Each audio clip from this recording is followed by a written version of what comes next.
Entonces, el fruto, ¿qué cosa es el fruto? 2 frutos espera Dios de nosotros. Bien sencillo, nada complicado. Dios nunca nos complica la vida en enunciados rebuscados, ¿no? Dios es bien práctico. Es el tipo de persona en que me convierto, Gálatas 5, 22 y 23, y la cantidad de personas que influencio, Mateo 28, 19 y 20. Ese es el fruto. Entonces Dios espera que sea fructífero como en el tipo de vida que vivo y en las personas que impacto con esa vida. ¿Ya? Eso es el fruto. Dios quiere que sea fructífero, que seamos fructíferos en eso. ¿Qué necesito para ser fructífero? Muy bien, ¿qué necesito para ser fructífero? 2 cositas necesitábamos. La primera cosita era estar vivos. Muy bien, Elcira, estar vivos. Y para estar vivo como evidencia de que estoy vivo, o de qué cosas, de qué 2 cosas, de cuáles 2 cosas depende de que yo esté vivo, según lo que hemos estado estudiando. En Juan 15, ¿de qué? La conexión correcta. ¿Te acuerdas? Vimos que meditamos en que este es un mundo de relaciones, ¿verdad? Cuando tú de pronto terminas de estudiar, ¿no? O sales de un trabajo, o el trabajo salió de ti, ¿no? Dependiendo de cómo lo veas. Y estás buscando un trabajo, ¿cuánto ayuda a tener conexiones? ¿Verdad? ¿Ayuda o no ayuda? Levanten la mano los que están de acuerdo conmigo. Ayuda a tener conexiones, claro que sí. Eventualmente tú y yo posiblemente hayamos conocido a alguien que no tiene la calificación, no tiene lo que se requiere, el perfil para un puesto, pero lo tiene nada más porque tiene conexiones, nada más. Porque es primo, amigo, hermano, sobrino, amigo del amigo, carnet partidario, ¿no? Político, lo que sea, pero las conexiones son importantes. Pero nosotros dijimos un principio ahí en la conexión correcta, que más importante que tener porteros o gente que tiene llaves para, no sé, negocios, trabajos, estudios, lo que sea, es más importante estar conectados con el dueño de todas las llaves, que no es ningún portero, es el Señor. Y nosotros muchas veces nos equivocamos, ¿no? Nos equivocamos. Yo mismo me he encontrado muchas veces pensando de que si me hago amigo de él, o que bueno si me hago amigo de ella, y cuando necesito ayuda le pido a él, le pido a ella, cuando nos equivocamos, porque todos ellos son porteros nada más. La conexión correcta es lo más importante, el que tiene las llaves. Nadie más tiene las llaves más que el Señor. Recuerda, el Señor tiene las llaves. Pero también en el hecho de estar vivos vimos la conexión correcta, pero además vimos la creencia correcta. Gracias, Susana. La creencia correcta. ¿Y te acuerdas que estuvimos analizando, revisando en nuestras vidas qué cosas nosotros creemos que no son correctas, ¿no? Cuando nosotros creemos menos de nosotros, creemos demasiado de nosotros, o creemos que somos algo que no somos en realidad, ¿no? Y es importante tener la creencia correcta. Jesús dijo, yo soy la vid verdadera. Hay muchos impostores, hay muchas creencias equivocadas, hay falsos conceptos. Por ahí hay mucha gente que parece muy religiosa o muy espiritual, ¿no? Y me refiero a estos espiritualoides, ¿no? Chamanes, etcétera, ¿no? Gurús, de lo que sea. Y mucha gente va a decir muchas cosas, pero Jesús dijo, yo soy la vid verdadera. La vid verdadera. Muy bien, entonces hemos visto estar vivo. ¿Qué otra cosa necesito para ser fructífero, aparte de estar vivo? ¿Qué cosa? Ser transformado, ser transformado. Y vimos dividimos tres transformados en 3 puntos de versículos. Ayúdenme a recordar los versículos porque ya estoy así medio que me olvido de las cosas. A ver, el primer versículo que vimos fue Romanos 12:2. ¿Se acuerdan? Y vimos un principio. ¿Qué nos dice Romanos 12:2? Dice, no os conforméis, no se amolden, no se hagan, no se vuelvan a cómo es la gente en la época en la que están, ¿no? Dice, sino transfórmense porque transforman su forma de pensar. Y vimos nosotros dentro de ese punto que solamente hay una cosa que transforma nuestra forma de pensar. ¿Qué cosa transforma nuestra forma de pensar? Solamente hay una cosa. No son las 10 claves del éxito, ¿no? Los 20 túneles hacia la alegría, ¿no? Las 4 escaleras hacia la paz interior, ¿no? Esas son basuras, ¿no? No, de verdad, no, léelos para que te alegres, ¿no? Pero no. ¿Qué es lo único que transforma tu forma de pensar? La palabra de Dios. La palabra de Dios, principios y patrones que no se oxidan, que no se pudren, que no se corrompen. Por eso transforma nuestra forma de pensar. Nuestra forma de pensar. Y mira, tú y yo no vamos a ser fructíferos si nuestra forma de pensar no ha sido transformada, ¿no? Luego vimos en el punto número 2, uno de los principios más bonitos de los últimos tiempos que pude descubrir de la Biblia. ¿Qué pasa en Salmos 1.3? ¿Qué nos dice Salmos 1.3? Dice 1.3. No, 1.3. Será como árbol plantado junto a corrientes de aguas, que da su fruto en su tiempo. ¿Te acuerdas que yo te dije? ¿Ya? Que todo lo que tú crees que crees, todo lo que tú crees que has aprendido en todos estos años, todo lo que tú sientes que Dios te ha revelado, todo lo que tú has recibido de enseñanza en los domingos, en los cursos, en lo que sea, todo lo que a base de experiencia has ido forjando, incorporando en tu desarrollo en la vida, todo eso que tú crees que sabes, que sientes, que has incorporado en tu carácter, todo eso un día va a ser ¿qué cosa? Repite conmigo, ¿va a ser qué? Probado. Un día todo eso va a ser probado. Y aquí la Biblia dice que aquel que ha sido transformado por la palabra de Dios, según Salmos 1.3, ¿qué dice? Da su fruto en el momento en que es probado, cuando se le requiere. Dime si eso no es una revelación tremenda de Dios para nosotros. Y eso no se gana porque tú eres buena gente, porque eres amigo de los líderes, ¿no? Porque tocas en la banda, porque te aprendiste 5 versiculitos en el año, ¿no? Porque escuchas una radio evangélica mientras vas manejando tu trabajo, porque pones tus alabanzas entre lunes y miércoles, pones tus alabanzas allí mientras vas limpiando tu casa, o no sé, eso no se logra por eso. Tú das el fruto cuando es requerido, en el día de prueba, el tipo de persona que eres, la cantidad de personas que influencias en el día de prueba. Porque la palabra de Dios caló profundamente en tu corazón. Y esto no depende de Dios, señores. Esto depende de nosotros. Depende de ti. Depende de ti. Muy bien, y vimos en el punto número 3 otro versículo. Un versículo que nos hablaba de lo que la gente tiene que encontrar cuando nosotros somos transformados, lo que la gente recibe al acercarse a nosotros. ¿Te acuerdas? ¿Qué versículo era? Proverbios 11:30. ¿Qué nos dice Proverbios 11:30? El fruto del justo, que dice ahí, es árbol de vida. Justo, la Biblia nos dice que justo no es una calificación que obtenemos de parte de Dios, sino una posición que Él nos regala. Porque ninguno de nosotros, a la hora que se presenta frente a Dios a dar un examen, agarra y dice, injusto, injusto, injusto. Este es injusto, ¿no? Justo, sí, porque su vida es increíble. No, o sea, no es una calificación que Dios nos da, ¿ya? Es una posición que Él nos regala en Cristo. Dice que el resultado, el fruto, recuerden las dos cosas, ¿no? El tipo de persona en la que se convierte, la cantidad de personas que influencia, dice, el fruto del justo es árbol de vida. ¿Te acuerdas que hablamos de las personas tóxicas? Personas que no descontaminan el ambiente. En cambio, un árbol, qué lindo es cuando tú pones en un lugar bastantes árboles, ¿no? ¿Cómo es el ambiente? Fresco. Porque el árbol, aparte que te da airecito, te da sombra, ¿qué está haciendo en el ambiente? Lo está purificando. Eres tú un purificador. La gente siente al llegar a ti que se quitó un peso de encima, se desintoxicó al hablar contigo o sale más intoxicado y podrido que antes. Es importante esto, y esto nada más sucede cuando somos transformados, ¿ya? Eso es muy importante. Bueno, después vimos una tercera pregunta.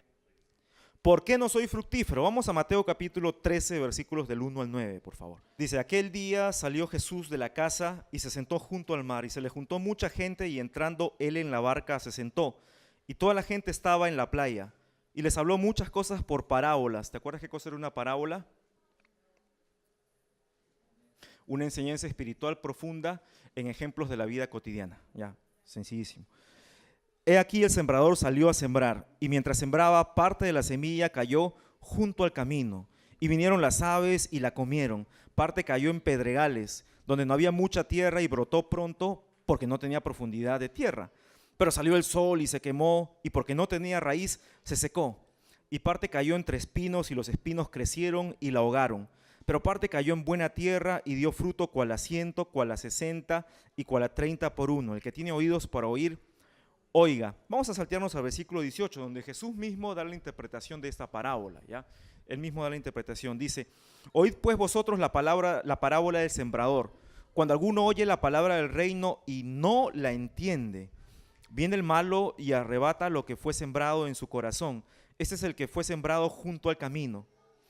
El que fue sembrado en pedregales, este es el que oye la palabra y al momento la recibe con gozo, pero no tiene raíz en sí, sino que es de corta duración, pues al venir la aflicción, qué interesante esto, ¿no? Al venir la aflicción, porque ¿sabes qué? Me detengo ahí.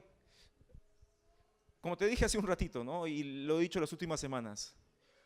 Un día todo lo que tú crees que eres, todo lo que tú sientes, todo lo que has aprendido, todo lo que tú dices, no, yo soy hijo de Dios hasta la muerte y muerte de cruz, todo lo que tú aseveras, ¿no? Qué lindo es decir, yo soy muy bendecido, el Señor está obrando, estoy obedeciendo al Señor, pero cuando las papas queman, y ese día va a llegar, ahí es donde se revela quién eres tú de verdad. Y ese día, escucha, va a llegar. Por eso aquí Jesús dice, pero cuando llega ese día, el día de aflicción, el día donde no todo es bonito, el día donde hay que dar el fruto en su tiempo. ¿Qué pasa con esta persona? Dice, sigo en el 21, pues al venir la aflicción o la persecución por causa de la palabra, luego tropieza. El que fue sembrado entre espinos, este es el que oye la palabra, pero el afán de este siglo y el engaño de las riquezas ahogan la palabra y se hace infructuosa. Qué interesante aquí. Dicen que, no dice que las riquezas son malas, ¿eh? La Biblia no dice que las riquezas son malas, pero aquí le asigna cierta característica a las riquezas. ¿Qué cosa dice de las riquezas aquí? ¿Que son qué cosa? ¿Qué cosa? Engañosas. Las riquezas no son malas, señores. Ya, sean ricos. Yo no creo en el evangelio de la prosperidad, ¿no? Pero tampoco creo en el evangelio de la pobreza. Sí. Las riquezas engañan, ya, no se dejen engañar. Dice el versículo al final, y el engaño de las riquezas ahogan la palabra y se hace infructuosa. Mas el que fue sembrado en buena tierra, este es el que oye y entiende la palabra y da fruto y produce a 100, a 60 y a 30 por uno. La pregunta es, ¿por qué no soy fructífero? ¿Te acuerdas? Vimos el número 1. En primer lugar, porque estoy lleno de dudas. Y hablamos de la persona escéptica, eso lo mencionamos, ¿te acuerdas? De que mucha gente se la pasa dudando, la gente no cree que Dios va a hacer lo que dice que va a hacer, y muchas veces nosotros agarramos solamente de Dios esas promesas, pero nos olvidamos y es por eso que dejamos de confiar, ¿no? Esas promesas son verdad, pero todas las promesas de Dios tienen una condición.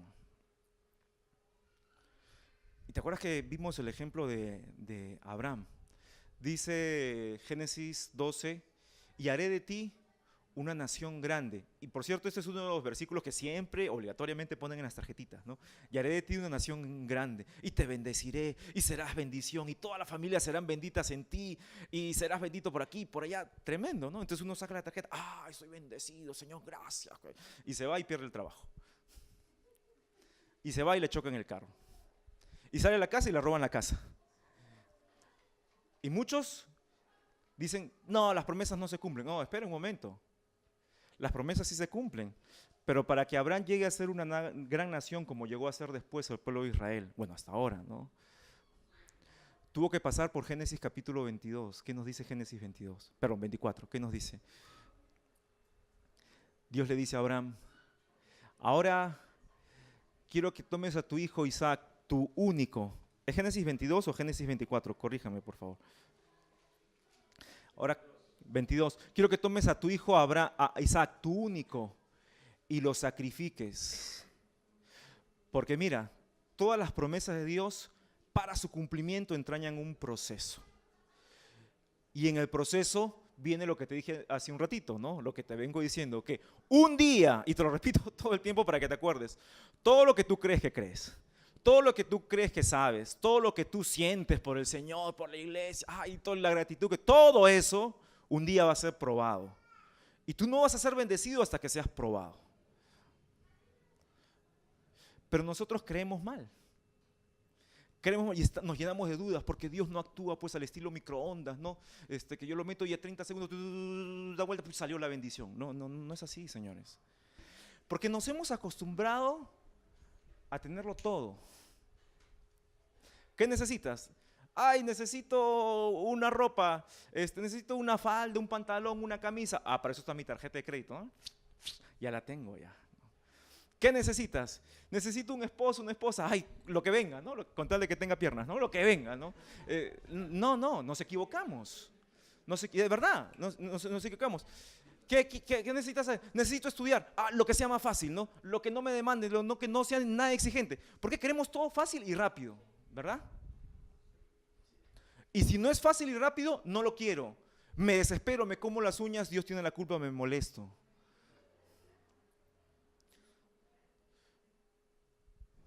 Y no creemos de que Dios tiene algo grande para nosotros. Por eso no somos fructíferos. El que fue sembrado junto al camino, ¿no?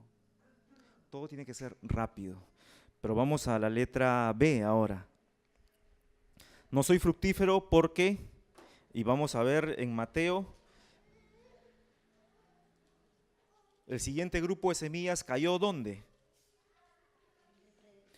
En pedregales, cayó en pedregales. Jesús nos dice en el versículo 20, y el que fue sembrado en pedregales, este es el que oye la palabra y al momento la recibe con gozo, pero no tiene raíz en sí, sino que es de corta duración, pues al venir la aflicción o la persecución por causa de la palabra, luego tropieza. No soy fructífero, señores, porque estoy o estamos llenos de miedo.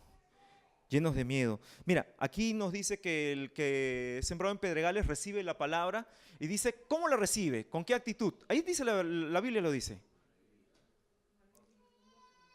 Léame textualmente lo que dice. ¿Le recibe?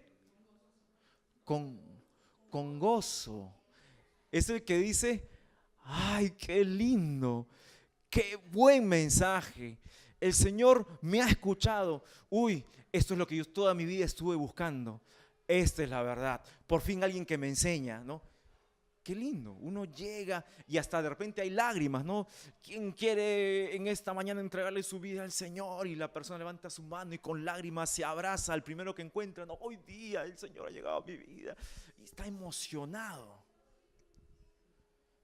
Pero cuando viene el día de aflicción, el día de la prueba, cuando las papas queman, inmediatamente, ¿qué hace esa persona? Se muere de miedo, ¿no? Y abandona. El miedo. ¿Tienes miedo tú? ¿Tienes miedo? El miedo viene solamente por dos razones, ¿no? De manera general te digo, el miedo viene solamente por dos razones. Viene o porque sientes vergüenza o porque sientes desventaja. Solamente por esas dos razones tenemos miedo. Cuando tú estás caminando por la calle y de pronto sale un perro y dices, ¿cuál es la primera reacción de nosotros?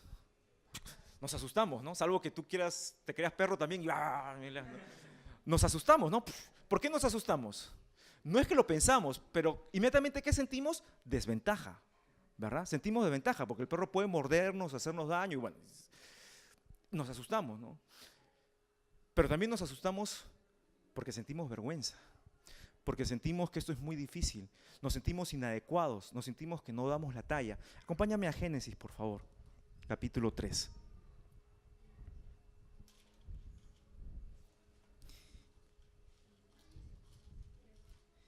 Y vamos a un momento histórico y triste en la historia de la raza humana. El primer momento en que el ser humano tuvo miedo. Uno de los momentos más tristes de la historia. Dice Génesis 3:10. Vamos a leer desde el 8, ¿ya? Dice, y oyeron la voz de Jehová. El hombre para esto ya había caído en pecado, ¿te acuerdas? Ya había pecado. Adán y Eva habían comido del fruto que Dios les dijo que no comiesen. Entonces en el versículo 8 dice, y oyeron la voz de Jehová que se paseaba en el huerto al aire del día. Y el hombre y su mujer se escondieron de la presencia de Jehová Dios entre los árboles del huerto. Mas Jehová Dios llamó al hombre y le dijo, ¿dónde estás tú? Y él respondió, oí tu voz en el huerto. ¿Y qué dice ahí? Tuve miedo porque estaba desnudo y me escondí. Y la primera fuente de miedo para nosotros, señores, no es la situación no es el sentimiento de desventaja, sino el sentimiento de que soy inadecuado, la vergüenza. Y llega el momento de prueba y tú dices, ay, yo sirvo al Señor, qué lindo, el Señor está haciendo esto en mi vida. Y sales y das testimonio, ¿no? A ver, ¿quién quiere dar un testimonio? Yo doy un testimonio que el Señor me ha bendecido este año, ha sido tremendo, me ha dado 4 hijos, me ha dado 20 negocios, me ha dado 4 coches y lo que sea, ¿no? Y de pronto, a fin de ese año, lo pierdes todo. Y el otro año, testimonio. Bueno, podemos dar un testimonio que esa persona vino y ya no viene más, ¿no? Porque lo perdió todo. ¿Por qué? Pues llegó el momento, la dificultad. ¿Y qué es lo que uno piensa en ese momento? De repente no es un proceso consciente, pero viene a desarrollarse en un circuito de pensamiento, ¿no? No me conviene estar aquí porque es difícil. Y yo no creo que pueda seguir adelante con esto. Mejor me voy a donde todo es más fácil. ¿Te acuerdas el pueblo de Israel? Por un montón de años estuvo clamando, pidiendo que Dios lo sacara de Egipto. ¿Te acuerdas? Y yo sencillamente no llego a tratar de captar, ¿no? en mi imaginación todo lo que puede haber significado para los judíos las noches, ¿no? Los viernes en la noche, que era tradicional para los judíos reunirse como familia. Reunirse de pronto, regresando papá y mamá de su trabajo de esclavitud, sentarse en la mesa con sus hijos ahí y sentarse a querer bendecirlos. ¿Qué les ibas a decir a tus hijos si estaban condenados a ser esclavos también? Señor, te va a bendecir, te va a hacer una gran nación. Oye, pero si todos son esclavos y de aquí nadie nos saca. Qué frustración la de los judíos, ¿no? Frente a sus hijos. Y estos hijos crecían y se repetía el patrón de esclavitud, de fracaso, ¿no? De miseria, de tener sueños sepultados, ¿no? De vivir pues en un auspicioso futuro deprimente, ¿no? Y ahí así vivían los judíos. Pero después de pedir tanto y tanto y tanto, de repente entre lágrimas aparece un libertador, ¿no? Moisés. Y bueno, Moisés los saca y los lleva al desierto. Ya por fin Dios había escuchado su clamor. En Hechos 7 nos dice que Dios le dice a Moisés, he escuchado el clamor del pueblo. Lo mismo nos dice en Éxodo capítulos 3 y 4, ¿no? He escuchado el clamor de mi pueblo y he venido a liberarlos, dice Dios. Los libera, los lleva al desierto. Ya no eran esclavos. Ya los viernes en la noche en que los judíos se sentaban, la familia judía, ¿no? Y el papá judío sentaba a sus hijos, aunque sea en su carpita, no en el desierto, se sentaba, ya podía bendecirlos con libertad porque sabía que ya nunca más iban a ser esclavos. Pero aún en medio de todo, ¿qué encontramos que hacen los judíos, los israelitas en el desierto? Querían regresar a su jaula. ¿Por qué? Porque en el desierto había muchas dificultades. Y con todo, en mi jaula yo estaba tranquilo. Qué pena es cuando nosotros abandonamos simplemente porque el desafío de seguir al Señor es demasiado grande y sentimos de pronto que no damos la talla. ¿Eres tú de esas personas? Muchos de nosotros abandonamos un montón de cosas, ¿no? Abandonamos un montón de cosas. Gente que abandona los estudios, gente que abandona sus trabajos, gente que abandona su familia, gente que abandona, no sé, tal deporte, gente que abandona diferentes cosas, ¿no? Y tiran la toalla y abandonan. ¿Por qué? Porque en el momento difícil sienten que no tiene lo que se necesita. ¿Tú eres ese tipo de persona? Seguimos. Letra C.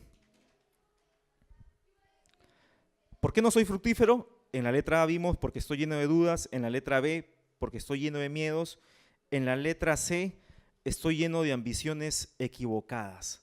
Vamos nuevamente a Mateo 13 y este es el que cayó entre espinos. Nos dice Jesús en la explicación, versículo 22 de Mateo 13. El que fue sembrado entre espinos, este es el que oye la palabra, pero el afán de este siglo y el engaño de las riquezas ahogan la palabra y se hace infructuosa, lleno de ambiciones equivocadas. La persona mal enfocada. Mira, es bueno tener ambiciones, ¿ya? Es bueno tener ambiciones. ¿Cuántos tienen ambiciones en la vida aquí? Es muy bueno tener ambiciones, claro que sí. Y los conformistas, lamentablemente, parece que no tuvieran el ADN de Dios. Porque Dios es un Dios de más todos los días. Dios es un Dios de excelencia. Dios es un Dios de grandes alturas. Dios es el Dios del universo. Dice que el universo del universo y los confines del universo no lo pueden contener, que es demasiado grande, demasiado alto, ¿no? Uno de los nombres que Dios usa es el Altísimo, ¿no? Increíble, nadie puede llegar más allá de Él. Eso es Dios. Así que si tú eres un conformista, revisa, anda a hacerte una prueba de ADN, ¿no? Posiblemente no seas hijo de Dios. ¿Ya? Así que si eres un hijo de Dios, ten ambiciones, claro que sí, pero si tus ambiciones son equivocadas y están mal enfocadas, lo más probable es que también vas a ser una persona infructuosa. ¿Cuáles son ambiciones equivocadas? Aquí Jesús nos da una de ellas. ¿Cuál es la que nos menciona Jesús aquí?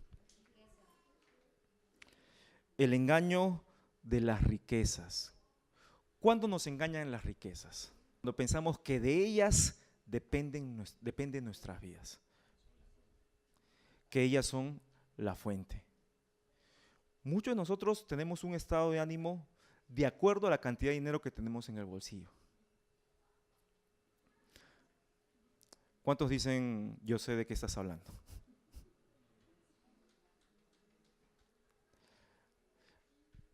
Yo recuerdo cuando recién empezamos en este servicio de ser pastores, bueno, de ser pastor con mi familia, ¿no?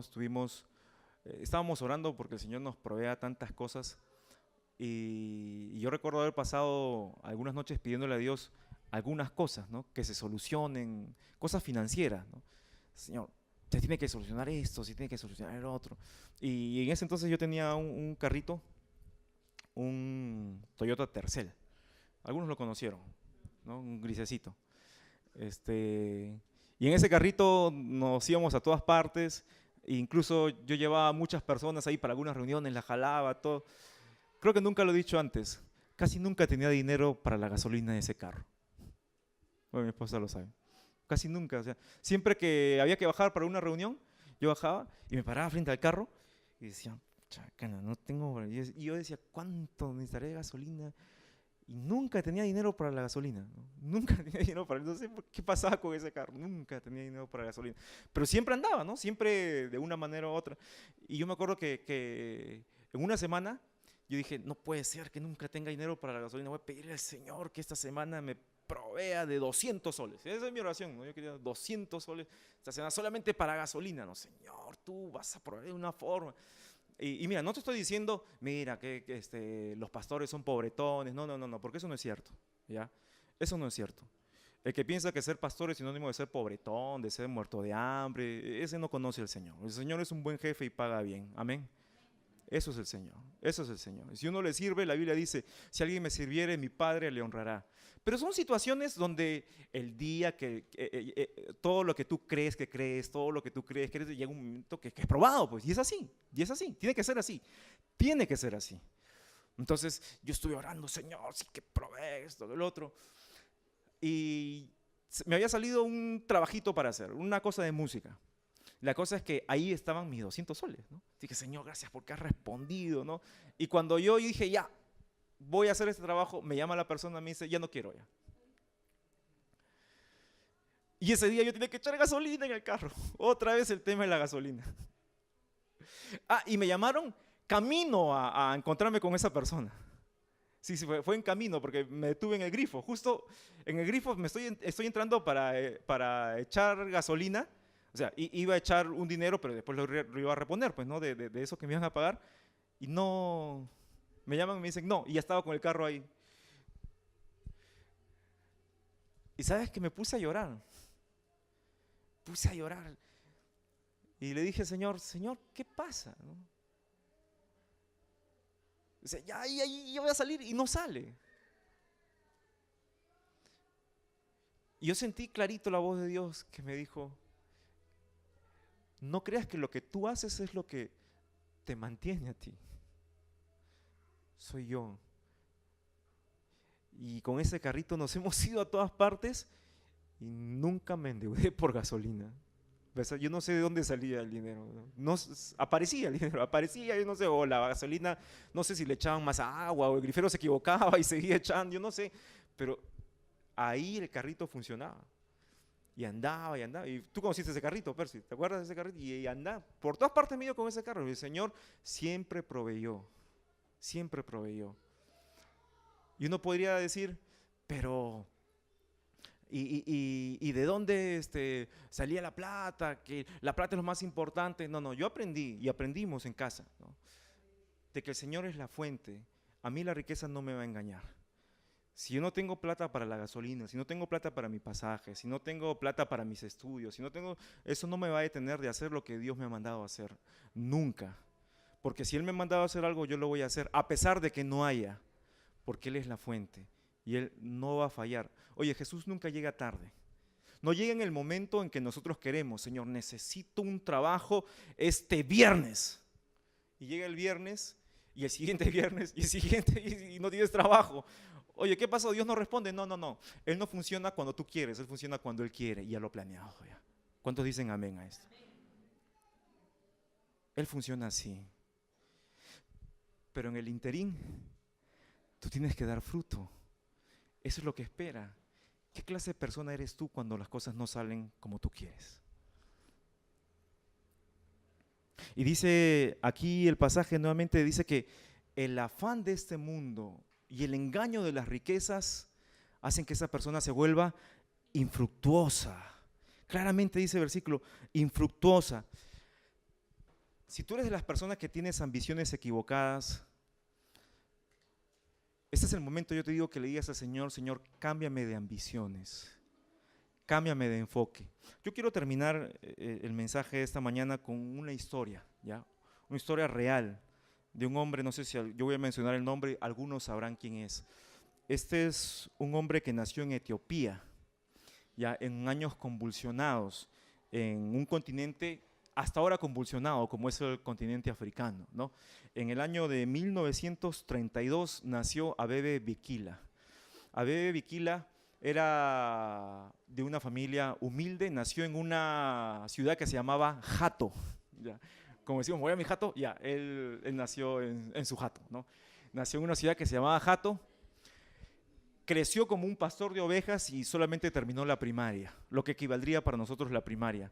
Abebe Bikila desde pequeño tuvo la ambición de hacer algo por Etiopía, ¿ya? Porque lo único que se sabía de Etiopía y la mayoría de los países del continente africano en esa época era pues miseria, pobreza, como hasta ahora, ¿no? Pero él dijo, no puede ser que cuando piensen en nosotros, piensen en los pobretones, en los que hay que tirarles cosas, en los que hay que darles ayuda. Abebe Bikila dijo, yo tengo que hacer que mi país sea grande por algo. Mira, un chico pobre que no pasó de la primaria, a los 20 años se reclutó en el ejército y le asignaron trabajar en la corte del emperador. Entonces brindaba, y había un problema político, un conflicto político en ese entonces, ¿no? Pero él un día haciendo su guardia en la calle, ¿no? Vio que por el palacio desfiló la comitiva que regresaba de los Juegos Olímpicos de Australia, la comitiva de deportistas olímpicos de su país. Y todos ellos caminaban, ¿no? Desfilando con su bandera y con un polo que decía grandote, Etiopía. Entonces él se quedó con esa imagen y dijo, ya sé, lo que yo puedo hacer es yo voy a ser deportista. Y por supuesto Etiopía no había ganado nada, hasta ese momento no había ganado nada. A los 24 años, en 1956, Abebe Bikila ganó su primera competencia nacional, ¿no? Rompió todos los récords en 5.000, 10.000 y en tramo corto. Batió las marcas y se ganó el derecho de ir a las Olimpiadas en el año de 1960 en Roma, en Italia.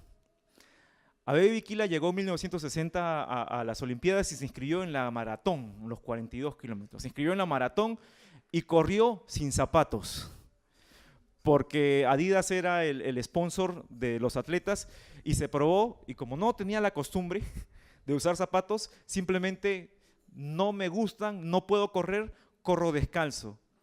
Pasó a la historia porque ganó la maratón, batió el récord mundial y lo hizo descalzo. 4 años después, en 1964, en las Olimpiadas de Japón, fue recibido como una estrella, porque en medio de eso había ganado otras competencias también y batía todos los récords. Era increíble este tipo. Llegó a la Olimpiada de Japón y volvió a ganar la maratón. Esta vez le obligaron a usar zapatos, ¿no? Ganó la maratón. Lo grande de esto es que Abebe Bikila ganó esa maratón con apenas 3 semanas de haber sido operado del apéndice. Se cuenta que cuando bajó del avión, ¿no?, en que trasladaban, para él tienes que leer su historia, las cosas que él dice cuando se subía al avión, ¿no?, y miraba las cosas del avión, es increíble este tipo, ¿no? Cuando bajó el avión dice que bajó asistido porque todavía le dolía la herida, ¿no? Recuerda que no había pues las operaciones laparoscópicas y esas cosas en esa época. Y él fue operado, por supuesto, en su país, así que nota las limitaciones y todo. Llegó y ganó la maratón y batió su propio récord. Fue el primer atleta olímpico en ganar 2 maratones seguidas. Y se preparó para una tercera olimpiada y participó también en la maratón. Lamentablemente, y esta vez, como participó con la pierna fracturada, no pudo pasar el kilómetro 10 y el dolor era demasiado y cuando lo revisaron la hinchazón era terrible, ¿no? Entonces Abebe Bikila fue recibido después de esas olimpiadas, las últimas olimpiadas, fue recibido en su país como una estrella, pues no, la gente lo quería. Y le preguntaban, ¿y tú por qué has hecho esto? ¿Por qué has corrido descalzo? ¿Por qué has corrido recientemente operado el apéndice y aún estuviste dispuesto a correr con una pierna fracturada?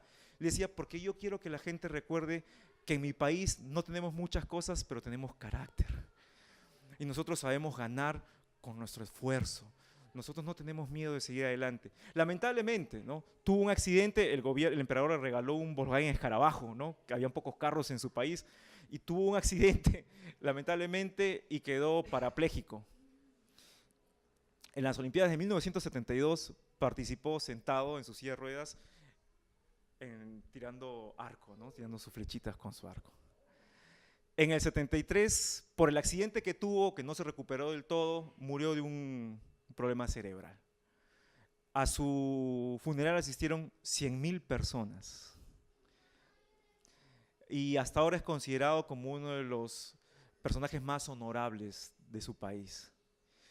Y todo el mundo, desde que él ganó su maratón descalzo, supo dónde quedaba en el mapa Etiopía. Cuentan de que no murió rico ni nada de eso, pero su ambición se cumplió. ¿Te acuerdas cuál era su ambición? La gente tiene que saber de que mi país es grande en algo. Esa es una ambición correcta, señores. Abebe Bikila fue un héroe, porque un héroe es la persona que en un momento no dice, tengo que conseguir un buen trabajo, tengo que tener la mejor profesión. No, eso no es un héroe. Un héroe es aquella persona que se da que en un momento hay cosas más importantes que su propia vida y está dispuesto a pelear por eso, y eso fue Abebe Bikila. Señores, nos dejó una enseñanza, ¿verdad?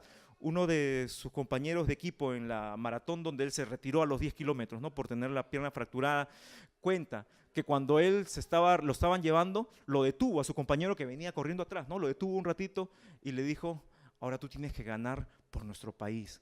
Y ganó su compañero, efectivamente, ganó esa maratón. Y él dice, Abebe Bikila nos enseñó a todos nosotros de que no éramos tan pobrecitos y podíamos ganar. Qué lindo, ¿no? Ambiciones correctas, persona fructífera. ¿Quieres ser fructífero tú? Ahí donde estás, cierra tus ojos, por favor.